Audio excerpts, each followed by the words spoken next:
साल था 1999 का।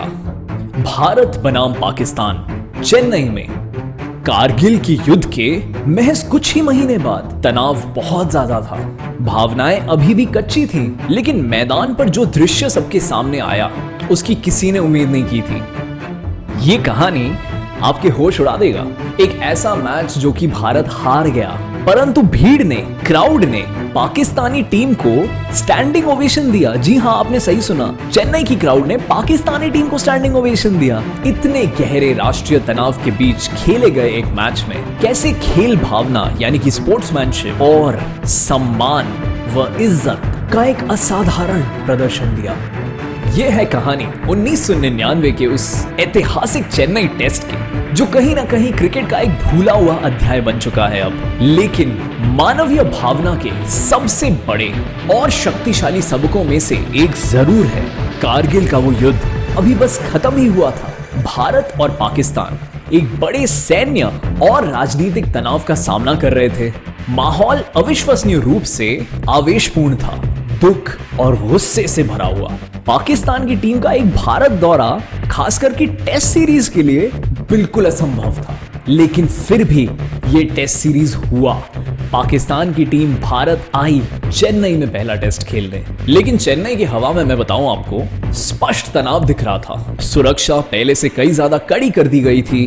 जनता की भावना भी गहराई से बटी हुई थी, जो कि उस चुनौतीपूर्ण समय को दर्शाती थी। इस पृष्ठभूमि के बीच खिलाड़ी मैदान में उतरे, खेल के प्रति अपनी प्रतिबद्धता दिखाई और एक ऐसा मुकाबला हमें देखने को मिला जो मानवीय भावना के असाधारण प्रदर्शनों को उजागर करेगा।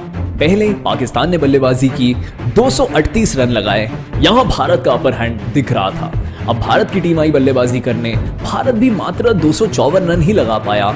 16 रन की छोटी सी लीड थी। अब पाकिस्तान आता है दूसरी बार बल्लेबाजी करने, और इस बार क्या होता है कि शाहिद अफरीदी, जी हां, वही युवा शाहिद अफरीदी 191 गेंदों पर 141 रनों की एक तूफानी पारी खेल जाते हैं, जो कि एक आक्रामक प्रतिभा का प्रदर्शन था। पाकिस्तान ने 286 रन बनाए और अब भारत को जीत के लिए चाहिए 271। भारत की शुरुआत तो कह सकते हैं विनाशकारी रही। आधी टीम मात्र 82 रनों पर पेविलियन लौट चुकी थी। 5 विकेटें डाउन, 82 रन बोर्ड पर, करीब 200 रन और चाहिए। लेकिन दूसरी छोर पर कौन टिके हुए थे? सचिन तेंदुलकर। उन पर पूरे भारत की उम्मीदें टिकी हुई थी। बेचारे वो दर्द से लड़ रहे थे, जूझ रहे थे। उनकी पीठ में ऐंठन थी। बड़ी मुश्किल से तो वो खड़े रह पा रहे थे यार। वास्तव में एक बहुत ही महान और वीर प्रयास था ये। और इसके बावजूद वो अपनी ड्राइवें, कटें, पुल, स्वीप सब कुछ लगाए जा रहे थे उस गेंदबाजी के खिलाफ जिसमें शोएब अख्तर है, वसीम अकरम है, वकार यूनिस है, सकलेन मुश्ताक है। अविश्वसनीय। सचिन अकेले दम पर भारत को जीत की ओर ले जा रहे थे।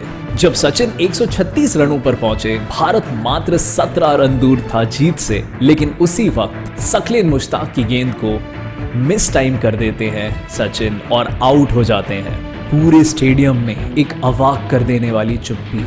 अब उम्मीद ज्यादा नहीं है, और वैसे ही मात्र 4 रनों पर भारत अपने बाकी की 3 विकेटें गवा देता है। 258 ऑल आउट। पाकिस्तान महज 12 रनों से ये मैच जीत जाता है। एक ऐतिहासिक जीत की कगार से भारत दिल तोड़ने वाली हार को महसूस करता है। पाकिस्तानी खिलाड़ियों ने बेतहाशा जश्न नहीं मनाया, ज्यादा सेलिब्रेट नहीं किया। वो जानते थे कि ये मैच जीतना ना एक जीत से बहुत बढ़कर था, और कहीं ना उनकी ये चुप्पी और कम सेलिब्रेट करना भारत के प्रयास के लिए एक सम्मान और इज्जत का प्रतीक था। परंतु इसके बाद जो हुआ वही चीज आपके होश उड़ा देगा। चेन्नई की भीड़, जो कि भारत के हार से टूट चुकी थी, अपने पैरों पर खड़ी हुई और पाकिस्तानी टीम को स्टैंडिंग ओवेशन देने लगी। आप सोच सकते हैं ये?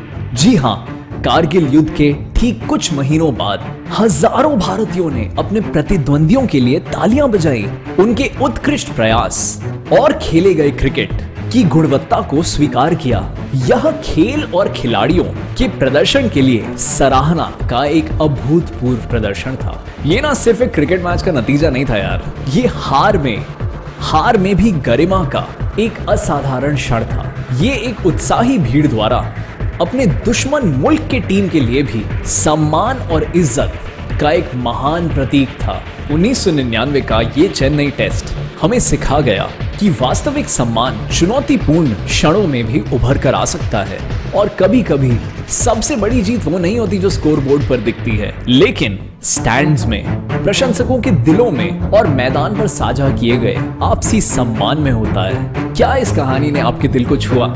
यदि हाँ, तो कृपया करके वीडियो को लाइक कीजिएगा, मात्र एक और इंसान से शेयर कीजिएगा, कमेंट कीजिएगा कि आगे किसकी कहानी आप सुनना चाहते हैं और सब्सक्राइब तो जरूर कीजिएगा। बहुत बहुत धन्यवाद।